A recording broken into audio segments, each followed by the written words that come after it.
Semanas se passaram, e eu ainda não tinha postado nada sobre a parte 2. Cara, as coisas na minha casa tá ficando difícil. Olá meus dinossauros geneticamente modificados, sejam bem-vindos à parte 2 do iceberg de Jurassic Park. Vamos continuar onde a gente parou e ir até o ponto mais fundo. Para quem não viu a primeira parte, o link vai estar na descrição. E peço desculpas pela demora, pois eu já deveria ter lançado faz um tempo. Dá muito trabalho cuidar de um irmão de 8 meses, e isso tá acabando comigo. E eu espero nunca repetir isso na minha vida. Mas enfim, vamos deixar isso de lado e partir para o fundo do iceberg.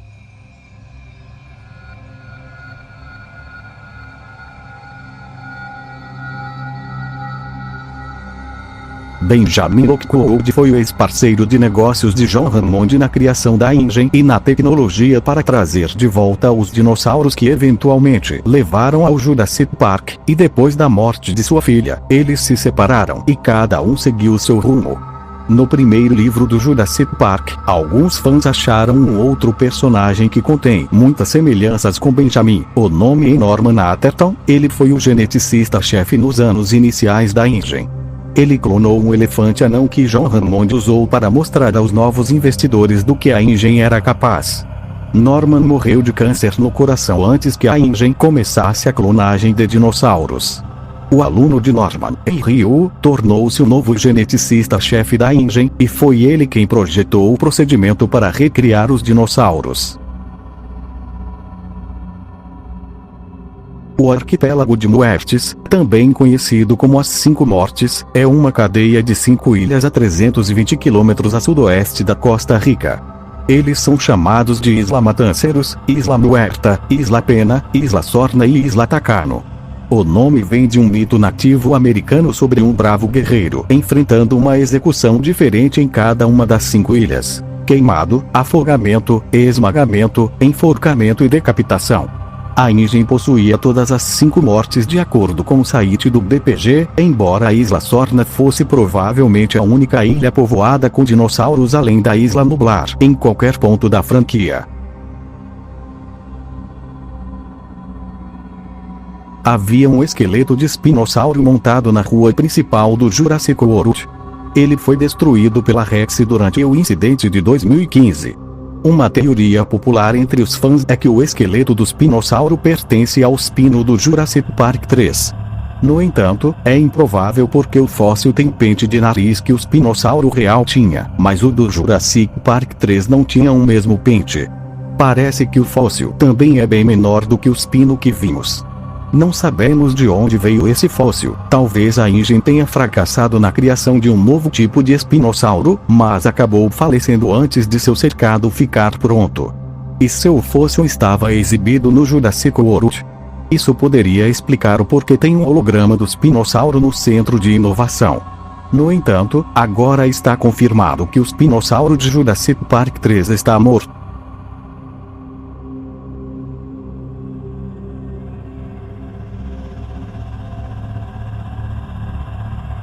Jurassic Park Zero é uma HQ da série Jurassic Park. Ele apresenta 2 histórias contidas nele, chamada Gênesis e Traição.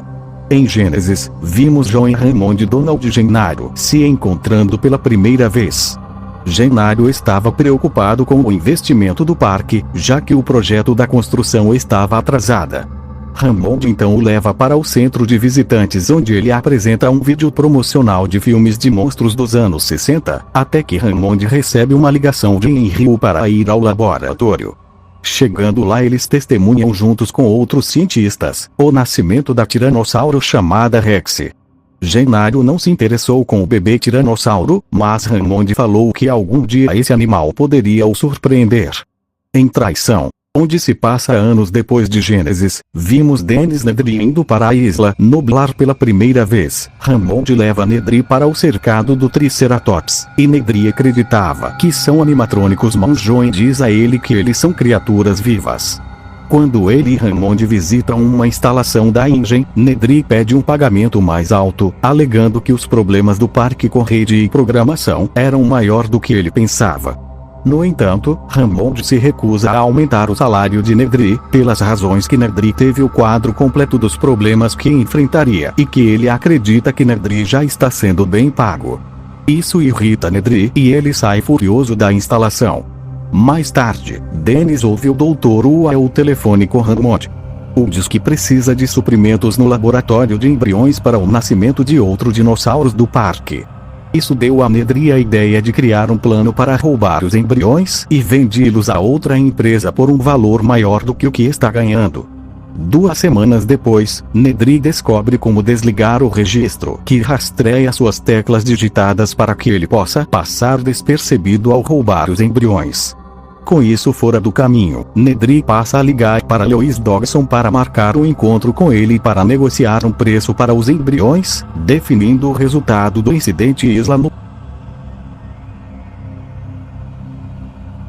Oscar Morales. Se você já jogou Jurassic Park The Game, você deve se lembrar muito bem dele. Oscar já trabalhou para a Engine 12 anos antes dos eventos do primeiro filme. Ele foi contratado, junto com muitos outros mercenários, para remover os nativos da Isla Nublar, para que o local na ilha pudesse ser convertido em um parque de diversões. Oscar assassinou alguns indígenas que tentaram revidar, fazendo com que Nima o odiasse e desprezasse. Ele, no entanto, parecia sentir remorso por seus crimes e, então, para se lembrar daquelas pessoas que morreram por ele ou foram mortas por ele, Oscar tinha uma série de tatuagens enxertadas em seu braço esquerdo. As lápides simbolizando seus amigos que morreram por ele e os crânios simbolizando os inimigos que ele matou. Ele voltou à Ilha Nublar para resgatar alguns sobreviventes ao lado de Billy e um piloto. Ele conhecia muito bem os dinossauros clonados pela Engine, e foi o primeiro humano a matar um Velociraptor, enfiando uma faca em sua garganta. Mas foi morto por um bando de raptores se sacrificando. De todas as teorias que eu li, essa foi a mais sem noção que eu já vi na minha vida. Eu pesquisei um pouco sobre isso, e descobri que as pessoas estavam achando o filme Jurassic World confuso, e o diretor Colin Trevorrow falou em uma entrevista que esse filme era uma sequência direta do Jurassic Park 1. Então se pensavam que o Jurassic Park 2 e 3 não eram mais canônicos. Eles nunca aconteceram no universo original de Jurassic Park. Só que um dia numa entrevista com o Colin, ele confirmou que Jurassic Park 2 e 3 continuam fazendo parte da franquia. Ele só estava deixando esses dois filmes de lado, já que eles se passam na Isla Sorna, enquanto Jurassic Park World se passam em Nublar. O diretor pensou em não mencionar os acontecimentos ocorridos em Isla Sorna. Então essa teoria é obviamente falsa. DX é uma doença de prion, apresentada no livro The Lost World. Os prions são as entidades causadoras de doenças mais simples conhecidas, quase como se fosse um vírus.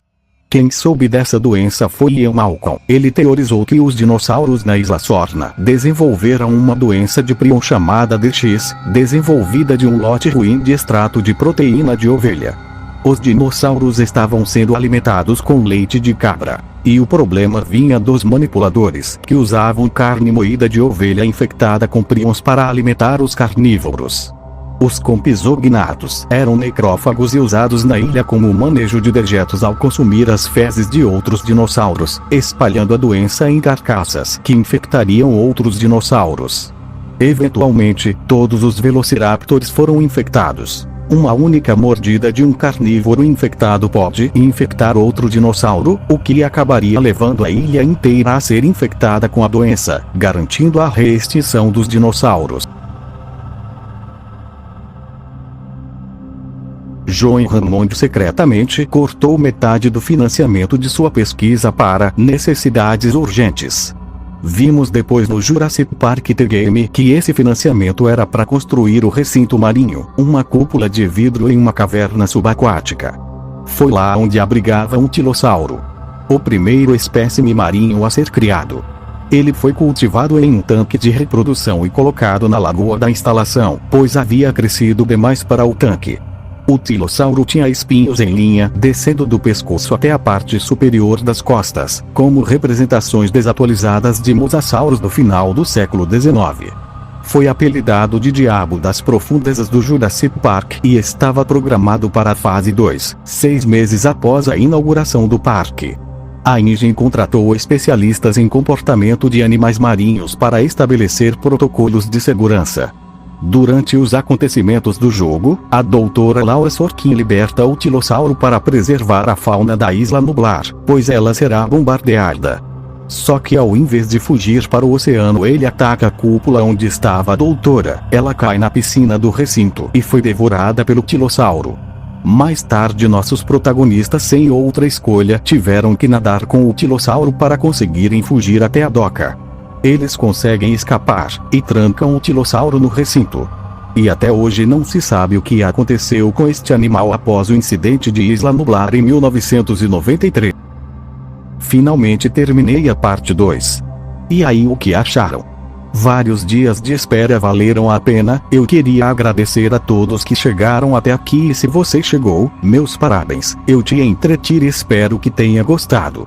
Nesse momento eu estou trabalhando em outro vídeo, então já vou finalizar esse aqui. Então eu espero que vocês fiquem bem. Até a próxima e falou!